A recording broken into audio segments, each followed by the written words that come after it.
நினைச்சிட்டு இருக்கிற, வண்டி ஸ்டார்ட் ஆகலன்னா நான் என்ன பண்றது அப்படின்ற மாதிரி இவன் பதிலுக்கு திட்டிட்டு இருக்கும்போது இதை நோட் பண்ண நம்ம ஹீரோ வேகமா வந்து அந்த சீரியல் கிளரை பிடிக்க டக்குன்னு நம்ம திமிரு பிடிச்ச பையன் கண்ணை வந்து பிடிங்கிட்டான். அவ்வளவுதான், இப்போ கன் வந்து நம்மள்ட்ட இருக்குது. அதனால இப்போ அந்த சீரியல் கிளர் லைட்டா பயப்பட ஆரம்பிக்கிறான். ஒழுங்கா பின்னாடி போ, இல்லனா ஷூட் பண்ணி கொலை பண்ணிடுவேன் அப்படின்ற மாதிரி நம்ம ஆளுங்க மிரட்டிட்டு இருக்க அந்த டைம்ல திடீர்னு பஸ்ஸுக்கு மேல ஏதோ ஓடுற மாதிரியான சத்தம் கேக்குமா. இவங்க பயந்து போயிடுறாங்க. இந்த கேப்பை யூஸ் பண்ணி இந்த சீரியல் கிளர் மறுபடியும் கண்ணை பிடிங்கிட்டான். ஆனா கண்ணை பிடிங்கிட்டு இந்த பசங்களை மிரட்டல, பதிலுக்கு அப்படியே மேல கன் பாயிண்ட் பண்றான். யார் இது அப்படின்ற மாதிரி கத்திக்கிட்டு மெதுவா கீழே இறங்குறான். யாரா என்கிட்ட விளையாடிட்டு இருக்கிறது, நான் யாரு தெரியுமா, எவ்வளவு பெரிய ஆள் தெரியுமா, என்னையே நீங்க வந்து பயமுறுத்தலாம் நினைக்கிறீங்களா அப்படின்ற மாதிரி பயத்துல கத்திட்டு இருக்க டக்குன்னு அந்த இடத்துக்கு இருட்டுல இருந்தா அந்த கிரியேச்சர் வருமா. அவ்வளவுதான், மிரண்டு போயிடுறான். ஆனா அந்த கிரியேச்சர் இவனை ஏதோ பண்ணுது. அப்படியே பைத்திய மாதிரி அந்த மான்ஸ்டரை பார்த்து சிரிக்க ஆரம்பிக்கிறான். இங்க உள்ள இருக்கிறவங்களுக்கு எதுவுமே தெரியல, ஏதோ கன் சவுண்ட் மட்டும் தான் கேக்குது. எல்லாருமே பயந்து போயிருக்கிறாங்க. கூடவே ஏதோ கொடூரமான மிருகம் கத்துற மாதிரியான சவுண்ட் கேக்குமா. அவ்வளவுதான், எல்லாருமே பயந்து போயிட்டாங்க. என்னாச்சு, அந்த சீரியல் கிளர் எதையோ கொண்டுட்டானா,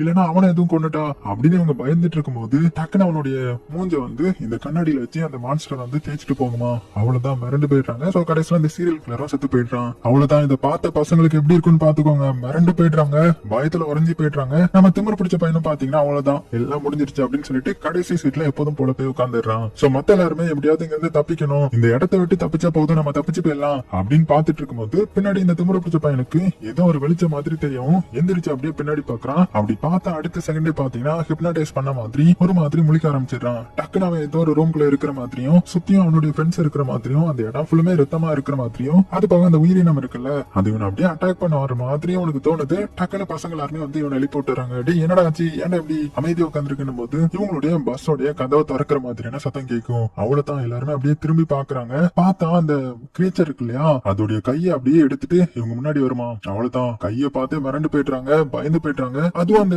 இருட்டான கிரியேச்சர் அப்படியே அவங்க முன்னாடி வர ஆரம்பிக்குது. அது பேயா பூதமா இல்லனா உயிரினமா என்ன ஏதுன்னு உங்களுக்கு தெரியல, பயந்து போயிடுறாங்க. உடனே என்ன பண்றாங்க, பின்னாடி இந்த எமர்ஜென்சி எக்ஸிட் இருக்கும் இல்லையா, அதை திறக்க ட்ரை பண்றாங்க. அதை வர திறக்க முடியல இந்த அவசரத்துக்கு. அந்த கிரியேச்சர் அவங்க பக்கத்துல மெல்ல மெல்ல வர உடனே நம்ம ஹீரோயின் என்ன பண்றாங்கன்னா டார்ச் லைட் எடுத்து அது மேல அடிக்க ஆரம்பிக்கிறான். அப்படி அடிச்சதுமே அது கொஞ்சம் அப்படியே ஸ்ட்ரகிள் ஆக ஆரம்பிக்குது. சோ இதை வந்து புரிஞ்சுக்கிறாங்க. உடனே இந்த கேப் யூஸ் பண்ணி அந்த எமர்ஜென்சி எக்ஸிட்டையும் ஓபன் பண்ணிட்டு அங்க இருந்து தப்பிச்சு ஓடுறாங்க.